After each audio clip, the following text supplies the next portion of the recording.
Hi, I'm Phoenix. Ever since I was a little girl, I admired my dad because he worked at the US Space Force. Whenever he had time, we would look up at the stars using his telescope. Look, that's Mars right there. Did you know I went to Mars once and saw a real-life alien? It had green skin and really long fingers.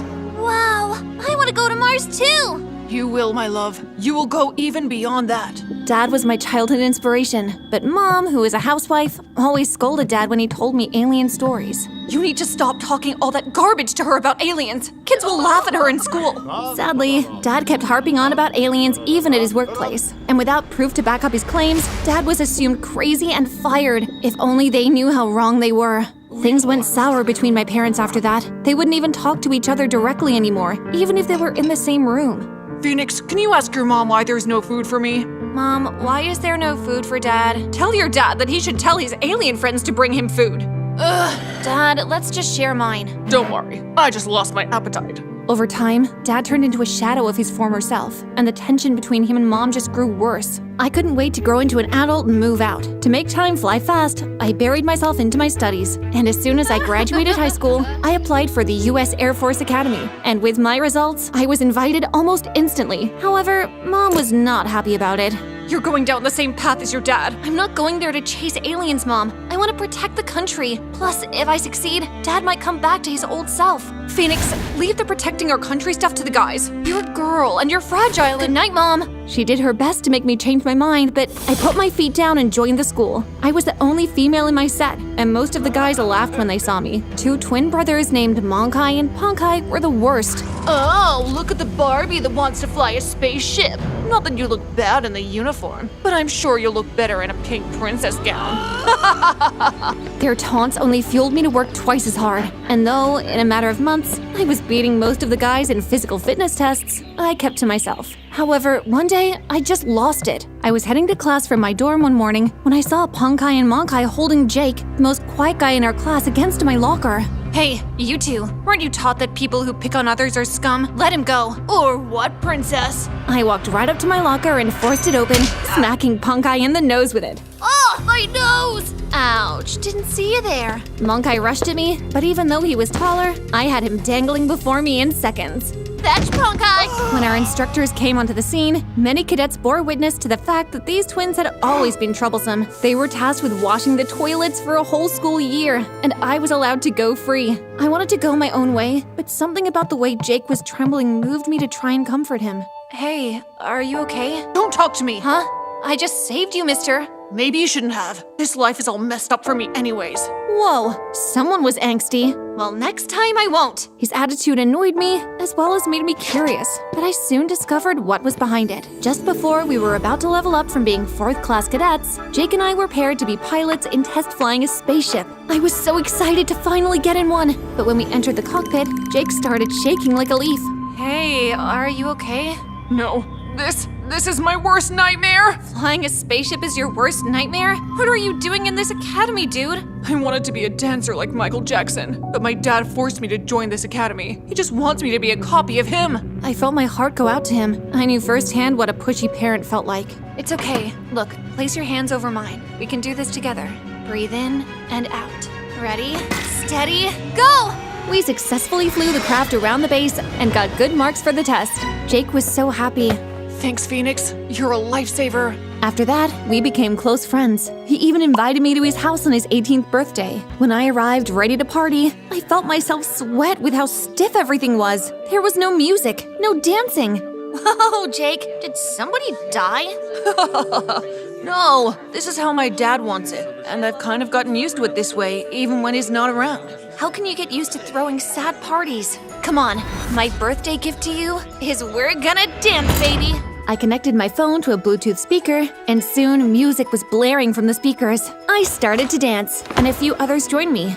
Phoenix, I don't think this is a good idea. You said he's not around, right? Come on, show me those Michael Jackson moves. I managed to persuade Jake, and soon the guy was rocking on the floor. He was so awesome, everyone stood back to stare at him and clap. Suddenly, the music ended, and we heard a loud crash. The audio speakers had been smashed by an angry-looking man. What on earth is going on here? Dad, That's your dad? Jake looked ready to pee himself. I looked at the man again and quickly recognized him as one of my dad's former colleagues. They usually went on missions together. You stupid son! I give you some freedom to throw this party, and you go playing music and dancing like a silly clown?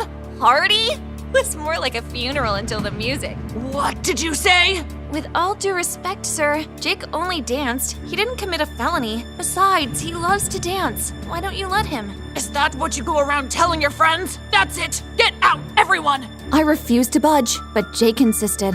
Phoenix, please go. Trust me, my father is powerful enough to kick you out of the academy if you cross him. That shut me up, and I regretfully left, hoping to see Jake at school and apologize for ruining his party. But when school resumed the following week, Jake didn't return. All attempts to reach him failed, as his number constantly refused to go through. Once I even tried to locate his home again, but I got lost and had to go home. I was so worried about him, and school became lonely for me, but I had no choice than to push on.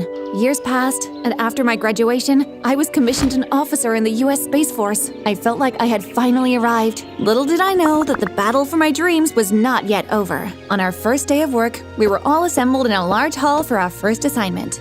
Welcome, new recruits. The Chief Commanding Officer, Mr. DeVille, will now speak to you all. But when the chief commanding officer stepped up to the podium, I felt my stomach clench with nerves. It was Jake's dad. With the way he glared at me, I could tell he recognized me. Eeps.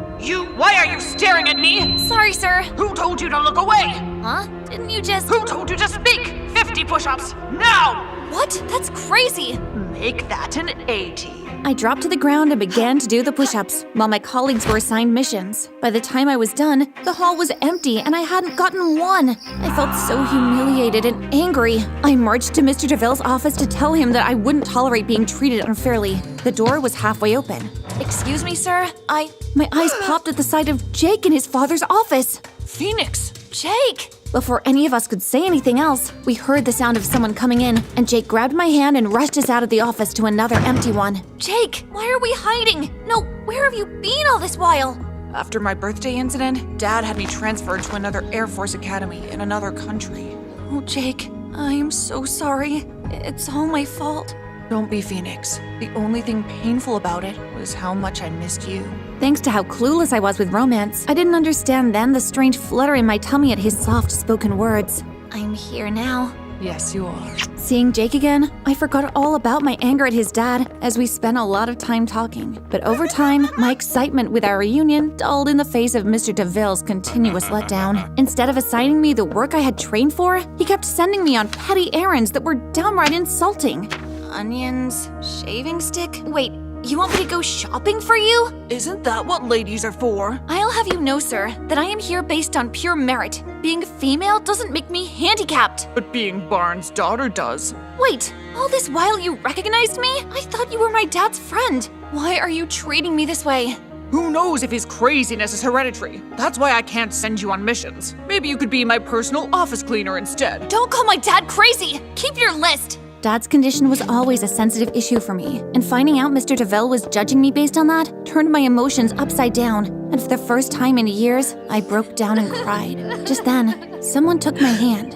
Phoenix, stop crying. I heard everything. Your dad is a mountain I can't defeat! About that, Phoenix, there's something I want to show you. Jake took me out to a restaurant downtown, and he showed me pictures he had taken from his dad's diary. In it were several mentions of how jealous he was of my dad's career success. From what I gathered, your dad was on the verge of becoming the chief commander before he was accused of going bananas. Accused? Actually, my dad is a bit banana. No. After reading Dad's diary, I have my suspicions that my dad did something that made your dad think he saw an alien. I have no idea what. I have searched the whole house for it, but we may find something in his office. Jake, if this is true, it could mean big trouble for your dad. Your happiness means the most to me, Phoenix. Jake's revelation made me furious with Mr. DeVille. I had to find out if he was right, and there was only one way to have access to his father's office without being suspicious. The next day, I stood waiting for Jake's dad at the door of his office. Yes? What? If I become your personal office cleaner for 7 days, sir, would you consider me for missions? I might. Then yes, I will be your personal cleaner. He quickly handed me the keys, and I got down to work, searching for clues as I cleaned. 4 days flew, and there was nothing I could find. On the 5th day, I was on the verge of giving up. What a waste of time. I placed my hand over a spot in the wall to catch my breath and nearly jumped in fright when I accidentally hit a lever and a floor tile opened. What in the world? When I looked in, I saw a strange green costume. Dad's words from years ago echoed in my head as I stared at it. It had green skin and really long fingers. What Dad thought was an alien was only Jake's dad wearing an alien costume. I stuffed the costume in my bag, arranged the office as it should, and snuck away to meet Jake. Together, we drove straight to my parents' home. Dad was sitting on the porch when I arrived. Dad, did the alien you saw years ago resemble anything like this? Dad was shocked when I showed him the costume and told him how I found it. The day I saw that alien on Mars, Mr. DeVille was my partner as usual and had excused himself to check something. He came back some time after that alien disappeared. It was him then! He dressed up in this to fool you! I knew he was always jealous of my success, but to go this far just to kick me out. Mom came in just then, and her expression looked like she heard it all. To think we all thought you were mad when you were only tricked. You have to make an entry with the authorities right now. It had to be the first time in years she spoke directly to Dad. All right, let's go. Dad reported to his former superiors, and they promised to look into the matter. Hoping that Mr. DeVille still had an atom of humanity left in him, I endured the 2 days left of our bargain in hopes that he will stick to it. But when the time was up, he wasn't willing to budge. You said after 7 days you would let me go on missions. I said I might, not will. I've had enough. I'm going to write a report of your maltreatment. And who would believe you? I do. I am a witness, in fact. The daughter of a crazy man and my idiot son are nothing against me. I am the authority here. Got it? A group of men walked in just then, and amongst them was… Not anymore, Mr. DeVille. Or should I say, Mr. Devil. Dad! That costume? How? Think twice next time you tell your enemy's daughter to take care of your personal space. Jake's father was arrested right there, and Dad was reappointed as space officer in his place. As for Jake, with his father out of the way, he quit the force to pursue his dreams as a professional dancer.